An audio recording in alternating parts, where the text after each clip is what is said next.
problem with Nigeria is that we refuse to move ahead. We see healthcare as hospital, and we see it as general hospital, and we are not sure that whether it's business or it's a social service. Me a video of equipment that were actually inside the hospital that people have removed to show that Obaseki didn't do anything and recorded an empty hospital. So I just want to say thank you.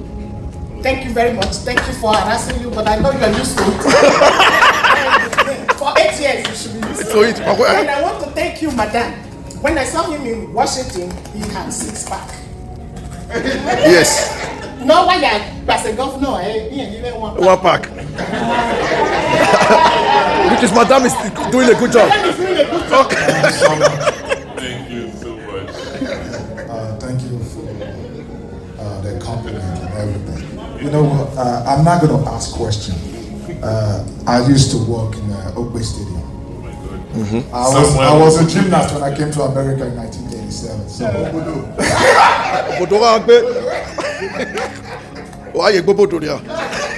I still talk to them back home, and I see all the good work and everything. You transform that place. And to Madam, I just want to say thank you.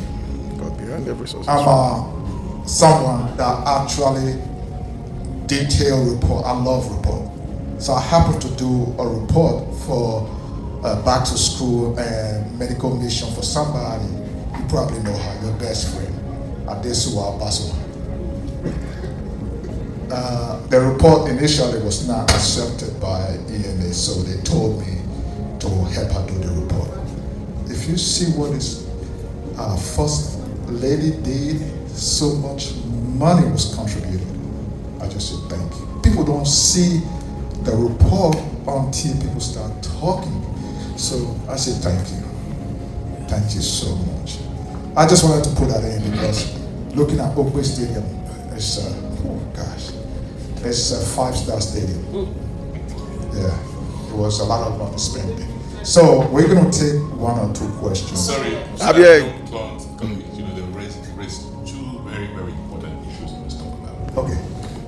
Amazing woman, you know, in all her humor. Let's not take away from the point she made, which is healthcare in Nigeria and healthcare in United States. And you know how important, next to education, is healthcare. She made several points. First, she talked about infrastructure. She talked about health education. She talked about the practice of care. And those are significant things to take away from here. Because with the devaluation of the Naira today, I mean, you have no idea of what people are going through. So whether it's the decay in infrastructure, whether it's diagnosis, whether it's cost of medicines, cost of care, I mean, it is hell. And those were the issues we looked at and tried to deal with as a government. Unfortunately, I'm not sure, whether at the national level or at the subnational level, how deep an understanding people in charge know about these issues. Sometimes they think, oh, it's just by building, building and importing equipment when they do bring some standard equipment. But for me, I didn't realize that for healthcare to work, just like it does in America, 2 very, very important things. One is the quality of the practitioners, whether they are nurses, doctors, or healthcare systems, the quality. And the second is financing. Right? Once you have those 2, every other thing now stacks up. Fortunately for us, we have one key one, which is the institutions to provide quality providers, people who can provide care. UPTH was set up half a century ago, 50 years ago. Do Do you know how many medical personnel it has produced? One of the good things from COVID is that I took charge after the first outbreak in Nigeria, March 23rd, 2020. I took charge. I put together my whole team, and Edo State's response is documented in terms of COVID. I took charge at 9 a.m. every day. I had a COVID call. We had some brilliant Edo epidemiologist in Norway who was helping us with data to the analysis so that we could do our projections. That was when I got exposed to the healthcare crisis we face.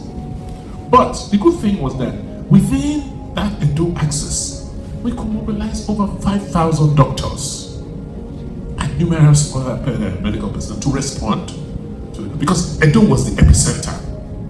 You know, for COVID, it was about movement. And because of the location of Edo, people just must go through. People must move because you can't go across the country without going through Edo. So we had to manage that spread. And that's when I now realized that whereas we had produced some of the best medical personnel in the world in the state, the medical system and culture had collapsed. And we took it head on. And by the time we left, it was clear. First, we had retuned the structure, just like you have here, such that at the end of the day, I said, look, when you are ill, you people who will take care of you, but don't care whether the facility you are taking you to is a local government facility, whether it is a private facility, whether it's a mission facility, whether it's a federal facility, they don't care. They just want you to be healed. Right? So, for me, as long as you're in Edo, how do we create a healthcare ecosystem that will provide care for people? As long as you can pay. When you have insurance, health insurance in America today, any hospital they take you to, would they care for you? They just ask for your insurance, isn't it? Because your healthcare has been prepaid for, you prepaid out of pocket.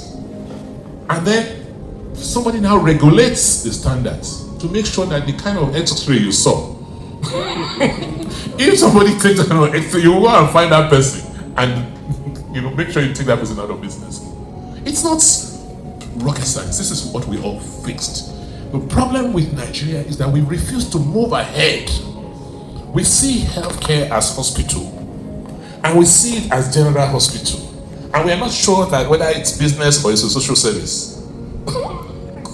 And these are deep thinkings that we need to do, undertake as people and as leaders. Fortunately, we've shown in Edo that it can work. It is not rocket science. We built a nursing school. We built, it's the best in West Africa. It's affiliated, the degrees were affiliated to Feli Dickinson University in New Jersey. We built a school of health technology to train lower cadre workers in the healthcare system.